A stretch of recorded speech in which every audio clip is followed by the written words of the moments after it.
Halo teman-teman, pada video kali ini kami dari kelompok 2 akan menjelaskan tentang ejaan bahasa Indonesia.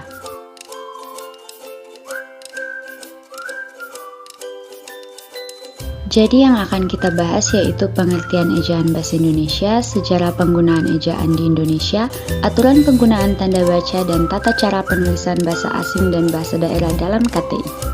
Tetapi sebelum kita lanjut pada materinya, perkenalkan anggota kelompok kami, Agnes Lulan, Erina Gonsalves, Crescencia Pen, Nurliana Bana, dan Yunita Ati.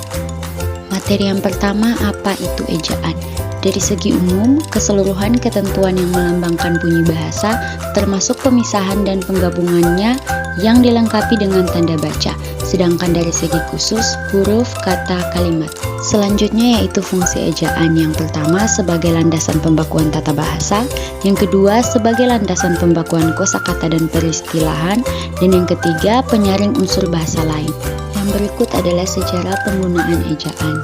Yang pertama, ejaan Van Ophusen dari tahun 1901 sampai 1947.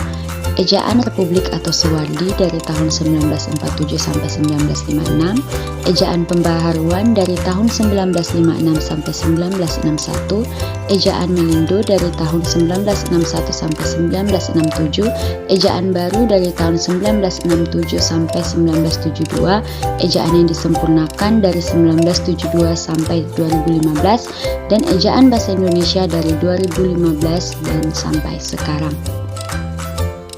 Selanjutnya kita akan masuk pada materi aturan penggunaan tanda baca. Yang pertama yaitu tanda titik. Tanda titik digunakan sebagai penanda akhir kalimat, tanda di penulisan bagan, iktisar atau daftar, pemisah angka pada penanda waktu, jam, menit, dan detik, memperjelas jumlah dan peran dalam penulisan referensi. Selanjutnya yaitu ada tanda koma. Tanda koma dipakai di antara unsur-unsur dalam suatu perincian atau pembilangan. Tanda koma dipakai sebelum kata penghubung seperti tetapi, melainkan, dan sedangkan dalam kalimat majemuk atau setara. Tanda koma dipakai untuk memisahkan anak kalimat yang mendahului induk kalimatnya. Tanda titik koma. Tanda titik koma dapat dipakai sebagai pengganti kata penghubung untuk memisahkan kalimat setara yang satu dari kalimat setara yang lain di dalam kalimat majemuk. Tanda titik koma dipakai pada akhir perincian yang berupa klausa. Tanda titik dua. Tanda titik dua dipakai pada akhir suatu pernyataan lengkap yang diikuti pemerincian atau penjelasan. Tanda titik dua dapat dipakai dalam teks drama sesudah kata yang menunjukkan pelaku dalam percakapan. Tanda hubung. Tanda hubung dipakai untuk menandai bagian kata yang terpenggal oleh pergantian baris. Tanda hubung dipakai untuk menyambung tanggal, bulan, dan tahun yang dinyatakan dengan angka atau menyambung huruf dalam kata yang dieja satu-satu. Tanda pisah. Tanda pisah membatasi penyisipan kata atau kalimat yang memberi penjelasan di luar bangun kalimat. Tanda pisah dapat dipakai juga untuk menegaskan adanya keterangan aposisi atau keterangan yang lain. Tanda tanya. Tanda tanya dipakai pada akhir kalimat tanya. Tanda tanya juga dipakai dalam tanda kurung untuk menyatakan bagian kalimat yang disangsikan atau yang kurang dapat membuktikan kebenarannya.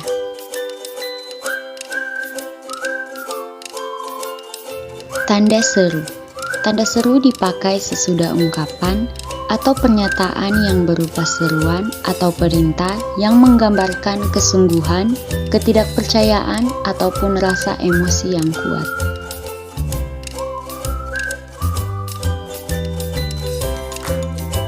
Tanda elipsis. Tanda elipsis dipakai untuk menunjukkan bahwa dalam suatu kalimat atau kutipan ada bagian yang dihilangkan. Tanda elipsis juga dipakai untuk menulis ujaran yang tidak selesai dalam dialog.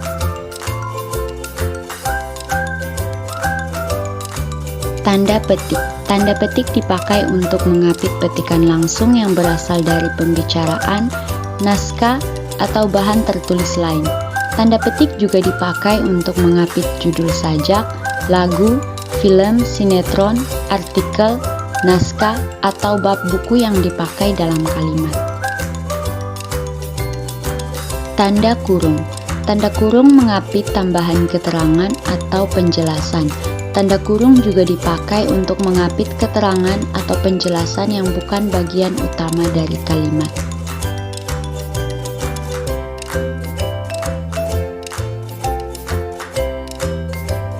Tanda kurung siku. Tanda kurung siku dipakai untuk mengapit huruf, kata, atau kelompok kata sebagai koreksi atau tambahan atas kesalahan atau kekurangan di dalam naskah asli yang ditulis oleh orang lain. Tanda garis miring. Tanda garis miring dipakai dalam nomor surat dan nomor pada alamat dan penandaan masa 1 tahun yang terbagi dalam 2 tahun takwim. Tanda garis miring juga dipakai sebagai pengganti kata dan atau serta setiap. Tanda apostrof. Tanda penyikat atau apostrof dipakai untuk menunjukkan penghilangan bagian kata atau bagian angka tahun dalam konteks tertentu.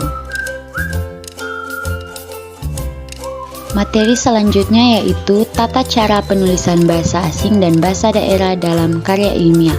Yang pertama, untuk menuliskan kata atau ungkapan yang bukan bahasa Indonesia, kita harus menggunakan huruf miring.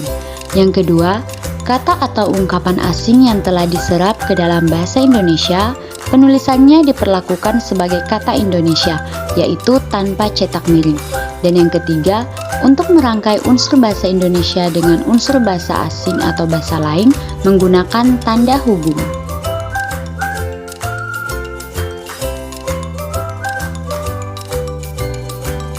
Demikian video penjelasan tentang ejaan bahasa Indonesia. Sekian dan terima kasih.